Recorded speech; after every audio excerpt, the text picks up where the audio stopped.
பேருக்கு வந்து டக் டக்குன்னு சவுண்டு வரதுனால வந்து பெயினும் சேர்ந்து வர்றதுனால உங்களுக்கு இந்த பிரச்சனையை யாருக்கெல்லாம் வரும்னு நான் சொல்றேன். இல்லை காலை மடக்கி கீழே உட்காந்து இன்ஸ்டபிலிட்டி அப்படின்னு சொல்லக்கூடிய ஒரு விஷயம் தான் இதுக்கான காரணம். உங்க மசில் வந்து இம்பேலன்ஸா இருக்கிறது. மசிலை ஸ்ட்ரென்தன் பண்ணி இந்த பெயினை சரி பண்ண பாருங்க. இந்த சவுண்டை சரி பண்ண பாருங்க. இல்லை அப்படின்னா வேசஸ் மீடியலிஸ் வந்து வேஸ்டேஜ் ஆக ஆரம்பிச்சது அப்படின்னா படி ஏறும் போதோ இறங்கும் போதோ வலி வர ஆரம்பிக்கும். ரெஸ்ட் ரூம்ல உட்காரும் போதும், வெஸ்டர்ன் டாய்லெட் உட்காரும் போதும் உங்களுக்கு அந்த பெயின் வர ஆரம்பிக்கும். படுத்துட்டு என்னென்ன பண்ணணும்னு சொல்றேன். அதுக்கப்புறம்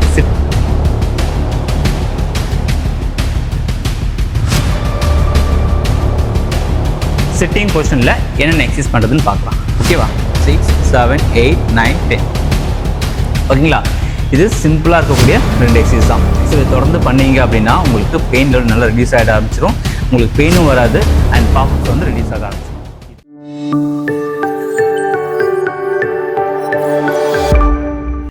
ஹாய் காய்ஸ், எல்லாருக்கும் வணக்கம். நான் கார்த்திகை. நம்ம இன்னைக்கு பார்க்க போற சின்ன விஷயம் என்ன அப்படின்னா, மிகப்பெரிய விஷயம் தான். பாப்அப் சவுண்ட் வர்றதுக்கான காரணங்களும் அது யாருக்கெல்லாம் வரும், சரிங்களா? முட்டியில சில பேருக்கு வந்து டக் டக்குன்னு சவுண்டு வர்றதுனால வந்து பெயினும் சேர்ந்து வர்றதுனால உங்களுக்கு இந்த பிரச்சனையை பார்க்க வந்திருக்கீங்க. ஓகேவா? பெயின் இல்லைன்னா கண்டிப்பா அதை பார்க்க வந்திருக்க மாட்டீங்க. இது ஒரு பிரச்சனையும் யோசிச்சிருக்க மாட்டீங்க. சவுண்டு தானே அப்படின்னு விட்டுட்டு இருப்பீங்க. இது யாருக்கெல்லாம் வரும்னு நான் சொல்றேன். முடிஞ்ச அளவு இதை அவாய்ட் பண்ண ட்ரை பண்ணுங்க. ஏன்னா இந்த பெயின் வந்துருச்சு அப்படின்னா அந்த பெயினை சரி பண்றதுக்கு கொஞ்சம் டைம் எடுக்கும். அந்த டைமுக்கு நீங்க ஒத்துழைச்சிங்க அப்படின்னா இந்த பெயினை முற்றிலுமா சரி பண்ண முடியும். அண்ட் இதனால வரக்கூடிய காம்ப்ளிகேஷன்ஸ், விளைவுகளை வந்து நம்ம கட்டுப்படுத்த முடியும். ஃபர்ஸ்ட் ஒரு விஷயம், இது ரொம்ப லாங் ஸ்டாண்டிங்ல நிக்கிறவங்க, ஓகேவா?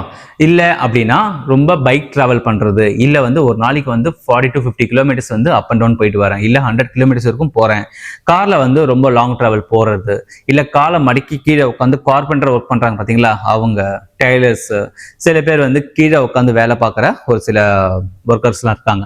அவங்களுக்குலாம் இந்த பாப்அப் சவுண்டு வர்றது ரொம்ப காமன் ஆகிட்டே வருது இப்போ இருக்கக்கூடிய ஒரு காலகட்டத்தில். நீங்க என்ன பண்றீங்க அப்படின்னா, பாப்அப் சவுண்ட் வந்துருச்சுன்னா அதை இக்னோர் பண்ணாம ஃபர்ஸ்ட் அந்த பெயினை சரி பண்றதுக்கு, அந்த சவுண்டை சரி பண்றதுக்கு என்ன வழி நீங்க பார்க்கணும். நீ இன்ஸ்டபிலிட்டி அப்படின்னு சொல்லக்கூடிய ஒரு விஷயம் தான் இதுக்கான காரணம். உங்க மசில் வந்து இம்பேலன்ஸா இருக்கிறதுனால இந்த சவுண்ட் வந்து வரதுக்கான சான்சஸ் நிறைய இருக்கு. அதுல இருக்கக்கூடிய ஃப்ளூயிட் வந்து உங்களுக்கு டிஸ்டர்ப் ஆக ஆரம்பிக்கும் அண்ட் டெண்டன் ரப்சர் ஆகிறதுக்கும் இதுல சான்சஸ் இருக்கு. இந்த நீ ஜாயிண்ட் சுத்தி இருக்கக்கூடிய மசில் அண்ட் ஃபேஷியா வந்து ஃபிளெக்சிபிலிட்டி ஸ்ட்ரெச்சஸ் மூலியமா ஃபிளெக்சிபிள் பண்ணிட்டு அதை இன்ஸ்டபிலிட்டி சரி பண்றதுக்கான ஸ்ட்ரென்தனிங் எக்சர்சைஸ் பண்ணீங்க அப்படின்னா இது சரியாக ஆரம்பிக்கும். மெயினா இருக்கக்கூடிய ஒரு சின்ன மசில் தான் வேசஸ் மீடியாலிஸ் அப்படின்னு சொல்லக்கூடிய இந்த மசில் வந்து உங்களுக்கு வெயிட் காச்சு அப்படின்னா இந்த பாப்அப் சவுண்டு வரும். ஓகேவா? இது வந்துருச்சு அப்படின்னா இந்த மசிலை ஸ்ட்ரென்தன் பண்ணி இந்த பெயினை சரி பண்ண பாருங்க. இந்த சவுண்டை சரி பண்ண பாருங்க. இல்லை அப்படின்னா வேசஸ் மீடியலிஸ் வந்து வேஸ்டேஜ் ஆக ஆரம்பிச்சது அப்படின்னா படி ஏறும் போதோ இறங்கும் போதோ வலி வர ஆரம்பிக்கும். ரெஸ்ட் ரூம்ல உட்காரும் போதும், வெஸ்டர்ன் டாய்லெட் உட்காரும் போதும் உங்களுக்கு அந்த பெயின் வர ஆரம்பிக்கும். ஏன்னா எழுந்து உட்காடுறீங்க, இல்லை சோஃபால இருந்து எழுந்துக்கிறீங்க, படுத்து எழுந்துக்கிறீங்க அப்படின் போது அந்த மசில வந்து கிரிப்பா இருந்தா தான் உங்களுக்கு மற்ற விஷயமே பண்ண முடியும். நீ ஜாயிண்ட்ல, ஆங்கிள், அந்த ஹிப் ஜாயிண்ட்லாம் உங்களுக்கு பிரச்சனை வந்துச்சு அப்படின்னா ஒவ்வொரு நாளுமே வந்து ஒரு சில ஆக்டிவிட்டி பண்ணும்போது நீங்க அவாய்ட் பண்ண ஆரம்பிச்சிருவீங்க. டே டு டே ஆக்டிவிட்டியை நிறைய விஷயம் வந்து நீங்க அவாய்ட் பண்ண ஆரம்பிச்சிருவீங்க. ஃபர்ஸ்ட் விஷயம், சின்னதாக இருக்கும் போதே பார்த்துட்டீங்கன்னா ரொம்ப நல்லது. ஸோ உங்களுக்கு பெயின் இருக்குல்ல, அந்த பெயினை சுற்றி இருக்கக்கூடிய மசில் எப்படி ஸ்ட்ரென்தன் பண்ணுறது நான் சொல்கிறேன். அதை ஃபாலோ பண்ணி பாருங்க. அண்ட் வித்தின் 4 to 5 days வந்து உங்களுக்கு பெயின் 0 ஆக சான்சஸ் நிறையவே இருக்கு. இது கண்டினியூ பண்ணீங்க, நான் சொல்றதை கண்டினியூ பண்ணீங்கன்னா பெயின் நல்லா ரெடியூஸ் ஆகும். அண்ட் இதில் சில ஸ்டேஜஸ்லாம் இருக்கு. மைல்டா இருக்கிறது, மாடரேட்டா இருக்கிறது, இல்லை சிவியரா பெயினா இருக்கிறது, கிரானிக்கா வந்து பெயின் இருந்துட்டே இருக்குது, வருஷக்கணக்காக எனக்கு பெயின் இருக்கு அப்படின்னு அவங்களுக்குலாம் ஏற்ற மாதிரி உங்களுக்கு எக்ஸசைஸ் சொல்லித்தரேன். அதை நீங்கள் ஃபாலோ பண்ணீங்கன்னா கண்டிப்பாக உங்களுக்கு ரிசல்ட் தெரியும். வாங்க எக்ஸசைஸ் பார்க்கலாம். ஸோ எக்ஸசைஸ் நம்ம பார்க்கலாமா? படுத்துட்டு என்னென்ன பண்ணணும்னு சொல்றேன். அதுக்கப்புறம் சிட்டிங்ல என்னென்ன பண்ணணும்னு நான் சொல்றேன். ஸோ ஃபர்ஸ்ட் படுத்துட்டு என்னென்ன பண்ண போறோம் அப்படின்னா, ரிலாக்ஸா படுத்துக்கோங்க. ஹெட்டுக்கு பில்ல வைக்கிறது ஓகே தான். படுத்துட்டு ஃபர்ஸ்ட் காலை வந்து இப்படி இந்த மூமெண்ட்ஸ் பண்ணுங்க. நீ வந்து ஃபுல்லா எக்ஸ்டென்ஷன்ல இருக்கணும். சில பேருக்கு வந்து எனக்கு கால் நீட்டி வச்சா வலிக்குது அப்படின்னா பில்ல வச்சு வந்து இந்த மூமெண்ட்ஸ் நீங்க பண்ணலாம். ஓகேவா? ஸோ ஃபர்ஸ்ட் வந்து நீங்க 10 கவுண்ட்ஸ் வந்து இதை பண்ணணும்.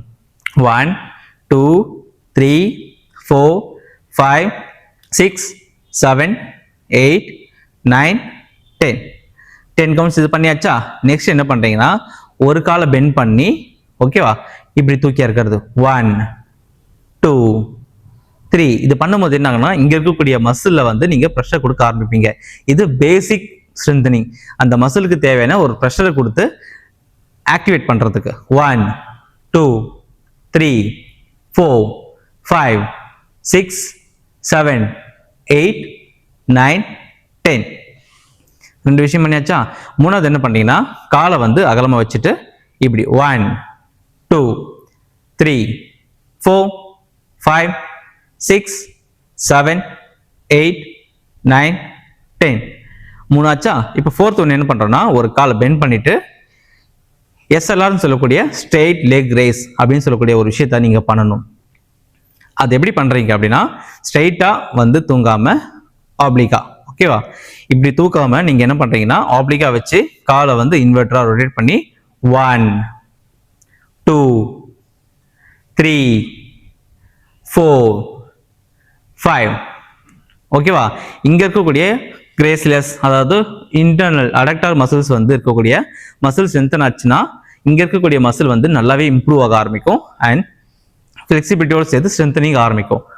1 2 3 தெரியுதுங்களா. நான் ஸ்ட்ரைட்டா வச்சு இப்படி மேலே நேரம் தூக்காம கிராஸா வச்சு இப்படி தூக்குறேன். 3 4 5. சில பேருக்கு என்ன பண்ணுவாங்கன்னா இது பண்ணும்போது இந்த இடத்துல பெயின் வருது என்னால் பண்ண முடியாதவங்க நல்லா காலை பெண்ட் பண்ணிட்டு இவ்வளவு தூரம் தூக்குனா போதும். ஹோல்ட் பண்ணுங்க. 1 2 3 4 5 6 7 8 9 10.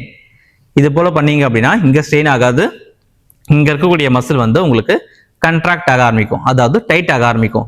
டைட் ஆச்சு அப்படின்னா இங்க இருக்கக்கூடிய வேசஸ் மீடியாலிஸ் சொன்ன பாத்தீங்களா, இங்க சுத்தி இருக்கக்கூடிய மசில் வந்து உங்களுக்கு ஸ்ட்ரென்தன் ஆக ஆரம்பிக்கும். ஸ்ட்ரென்தன் ஆச்சுன்னா அந்த பாப்அப் சவுண்ட் ரெடியூஸ் ஆக ஆரம்பிக்கும். ஓகேவா. ஸோ இதை பண்ணியாச்சா. இதை பண்ணிட்டு பிறகு என்ன பண்றீங்கன்னா காலை பெண்ட் பண்ணிட்டு 1 2 3 4 5. இது போல வந்து என்னால கால் தூக்கி வச்சு பண்ண முடியல அப்படின்றவங்க கால் மேல கால் வச்சு 1 2 3 4 5 6 7. சும்மா கால் ஆடுறது கிடையாது, இதை தூக்கும் போது கண்ட்ராக்டா ரிலீஸ் பண்ணும்போது ஃபுல்லா இந்த ஃபுல் ஸ்ட்ரெச் ஆகணும், ஃபுல் கண்ட்ராக்ட் ஆகணும். இது போல நீங்க பண்ணீங்க அப்படின்னா ஸ்லோவா பண்றது ரொம்ப நல்லது தான். இது போல ஒரு 10 கவுண்ட்ஸ் பண்றீங்க, அப்புறம் இந்த கால் மேல கால் வச்சு 10 கவுண்ட்ஸ் ஃபுல்லா. தெரியுதுங்களா. நார்மலா கால் ஆடுறதுக்கும் எக்ஸசைஸா பண்றதுக்கும் வித்தியாசம் நிறைய இருக்கு. இது போல நீங்க ஃபாலோ பண்ணீங்கனாலும் உங்களுக்கு நல்ல ரிலீஃப் தெரியும். இப்போ என்ன பண்ண போறோம்னா உட்காந்துட்டு சிட்டிங் பொசிஷன்ல என்னென்ன எக்ஸசைஸ் பண்ணணும் பார்க்கலாம். சிட்டிங் பொசிஷன்ல என்னென்ன எக்ஸசைஸ் பண்றதுன்னு பார்க்கலாம். ஓகேவா. ஸோ நான் ஸ்டூல்ல உட்காந்துருக்கேன், நீங்க சேர் கிடைச்சாலும் சரி இல்ல ஹைட்டான ஒரு ஆப்ஜெக்ட்ல இல்ல கட்டில் மேல உட்காந்து பண்ணாலும் சரி. சரிங்க. காலை வந்து நல்லா ஒட்டி வச்சுக்கணும் இப்படி, ஓகேவா. ஒட்டி வச்சுட்டு நல்லா திரும்பி உட்காந்துக்கணும். உட்காந்துட்டு வந்து ஸ்ட்ரைட்டா உட்காந்து ஒரு காலை தூக்கி இப்படி ஹோல்ட் பண்ணணும். 1 2 3 4 5 6 7 8 9 10 பண்ணும்போது முட்டி சுத்தி இருக்கக்கூடிய மசில் வந்து உங்களுக்கு ஸ்ட்ரென்தன் ஆகுது ஃபீல் ஆகும். நார்மலா தூக்கியா இருக்குங்களே உங்களுக்கு இந்த மசில் வந்து யூஸ் ஆகுது தெரியும். ஓகேவா. இது போல வந்து 10 கவுண்ட்ஸ் பண்ணணும். எப்படின்னா காலை தூக்கி ஹோல்ட் பண்ணி 10 செகண்ட்ஸ் பண்ணி ரிலீஸ் பண்ணணும். அப்படி இல்லைன்னா காலை தூக்கி தூக்கி இருக்கிறது இது பண்ணணும். இது ரெண்டுத்துல எது வேணா பண்ணலாம் நீங்க. ஓகேவா. ரெண்டாவது என்ன பண்றீங்கன்னா காலை ஒட்டி கட்டவரை மட்டும் வச்சு தூக்கணும். ஃபுல்லா தூக்கணும் அவசியம் இல்லை, ஜஸ்ட் இவ்வளவு தூரம் தூக்குனா போதும். தூக்கும் போது இந்த மசில் டைட் ஆகுது உங்களுக்கு ஃபீல் ஆகும். 1 2 3 4 5 6 7 8 9 10. அகைன் திரும்பவும் 1 2 3 4 5 6 7 8 9 10. ஓகேவா.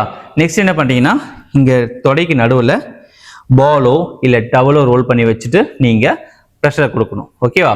இப்போ நான் என்ன பண்றேன் அப்படின்னா என்னோட ஹேண்டை வச்சு ப்ரெஷர் கொடுக்குறேன். ஓகேவா. அடுத்துங்க 1 2 3 4 5 6 7 8 9 10. ரிலாக்ஸ். இது போல திருப்பவும் முட்டிக்கு நடுவில் கை வச்சு அழுத்துறீங்க. 1 2 3 4 5 6 7 8 9 10. ஓகேங்களா. இது சிம்பிளா இருக்கக்கூடிய 2 எக்ஸசைஸ் தான். இதை நீங்க ஃபாலோ பண்ணீங்க அப்படின்னா உங்களுக்கு இருக்கக்கூடிய இந்த பாப்அப் சவுண்ட் வரக்கூடிய ரீசன் இருக்கு பாத்தீங்களா, மசில் இன்ஸ்டபிலிட்டின்னு சொன்ன பாத்தீங்களா, அது சரியாக ஆரம்பிக்கும். ஸோ இதை தொடர்ந்து பண்ணீங்க அப்படின்னா உங்களுக்கு பெயின் லெவல் நல்லா ரெடியூஸ் ஆகிட ஆரம்பிச்சிடும், உங்களுக்கு பெயினும் வராது அண்ட் பாப்அப் சவுண்டு ரெடியூஸ் ஆக ஆரம்பிச்சிடும். இதை தொடர்ந்து பண்ணுங்க, பண்ணிட்டு எப்படி இருக்குன்னு கமெண்ட் பண்ணுங்க. இதுல ஏதாவது டவுட் இருக்கு அப்படின்னா கமெண்ட் பாக்ஸ்ல கமெண்ட் பண்ணீங்க அப்படின்னா சண்டே எவ்ரி சண்டே வந்து கமெண்ட் பாக்ஸ் சரிங்களா, அதுல வந்து நீங்க பண்ணக்கூடிய கொஸ்டின்ஸ்க்கு நீங்க கேட்கக்கூடிய கொஸ்டின்ஸ்க்கு ஆன்சர்னா அதில் தருவேன். ஸோ தொடர்ந்து நம்ம சேனலை தொடர்ந்து பாருங்க அண்ட் ஹாப்பியா இருங்க, ஹெல்த்தியா இருங்க. நம்ம சேனலை சப்ஸ்கிரைப் பண்ணாலும் சப்ஸ்கிரைப் பண்ணிக்கோங்க. யாருக்கெல்லாம் யூஸ்ஃபுல்லாக இருக்கும்னு நினைக்கிறீங்களோ அவங்களுக்கு ஷேர் பண்ணுங்க. அண்ட் உங்க ஃபேமிலி அண்ட் ஃப்ரெண்ட்ஸ் குரூப்புக்கு இது ஷேர் பண்ணீங்க அப்படின்னா நிறைய பேர் வந்து நிறைய பிரச்சனை வந்து வெளியே சொல்லாமல் இருப்பாங்க, அவங்களாம் ரொம்ப யூஸ்ஃபுல்லாக இருக்கும். ஓகேவா. பாய்.